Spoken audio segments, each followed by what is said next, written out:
अस्सलाम वालेकुम। तो डीप सीक R1 मॉडल ने पूरी टेक की दुनिया को हिला कर रख दी है। DeepSeek's popularity has upended the view that the US has an unsurpassable lead when it comes to advanced technologies. The release of DeepSeek AI from a Chinese company should be a wake-up call for our industries that we need to be laser focused on. If the Chinese company has built this AI model the way it says it has, then it is a big moment for China. DeepSeek. Let's talk about DeepSeek. The DeepSeek it's super impressive. It's a battle to control the future. And it has emerged as a real player in the AI arms race. It's called DeepSeek.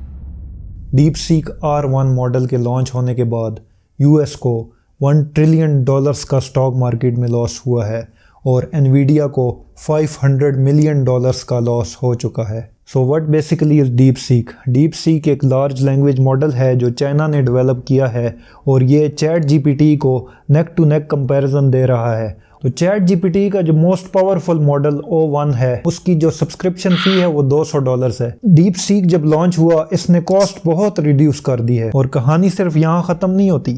Chat GPT जब launch हुआ तो उसको 4000 employees ने मिलकर develop किया और deep seek को develop करने के लिए सिर्फ 200 बंदों की ज़रूरत थी और जो अप्रॉक्सीमेट कॉस्ट है डीप सीक को डेवलप करने में वो आई है $5.6 मिलियन, जो कि काफ़ी बड़ी अमाउंट आपको लग रही होगी।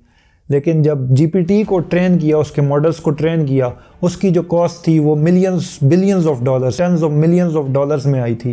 तो इन्होंने काफ़ी रिड्यूस कॉस्ट में डीप सीक को डेवलप किया और यहाँ चार्ट्स में आप देख भी सकते हैं कि जो डीप सीक का मॉडल है उसने 90% of the time chat GPT को बेंचमार्क्स में बीट किया है और डीप सीक को डेवलप करने के लिए सिर्फ और सिर्फ 2000 H800 एनवीडिया जीपीयूज़ यूज़ हुए और जीपीटी को ट्रेन करने के लिए थाउजेंड्स ऑफ जीपीयूज़ रिक्वायर्ड थे, H800 चिप्स। और डीप सीक ने रीइंफोर्समेंट लर्निंग का यूज़ किया है अपने मॉडल्स को ट्रेन करने के लिए।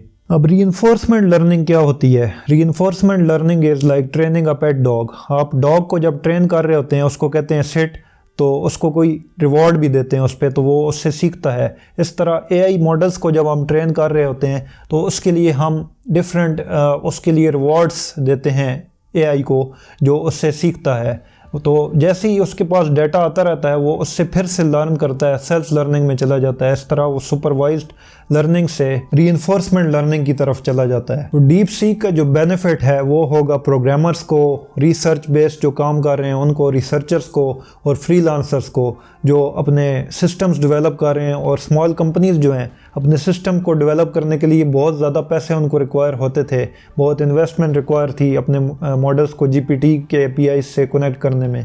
तो जब ये डीप सीक लॉन्च हुआ तो इसने ये सारी कॉस्ट रिड्यूस कर दी है और परफॉर्मेंस भी अच्छी ये दे रहा है। और इससे हमें ये भी सीखने को मिलता है कि यूएस ने चाइना को एनवीडिया चिप्स प्रोवाइड करने पर रिस्ट्रिक्शन लगाई थी, तो इन्होंने अपनी वीकनेस को एक स्ट्रेंथ समझा और उन्हीं स्पेयर जीपीयूज़ को यूज़ करके इन्होंने बहुत अच्छा डीप सीक मॉडल ट्रेन किया, जो कि हम सब यूज़ कर सकते हैं। आप भी अपने लैपटॉप में इसको डेवलप करके अपना जो सिस्टम है वो ट्रेन कर सकते हैं और अपनी एप्लीकेशंस डेवलप कर सकते हैं।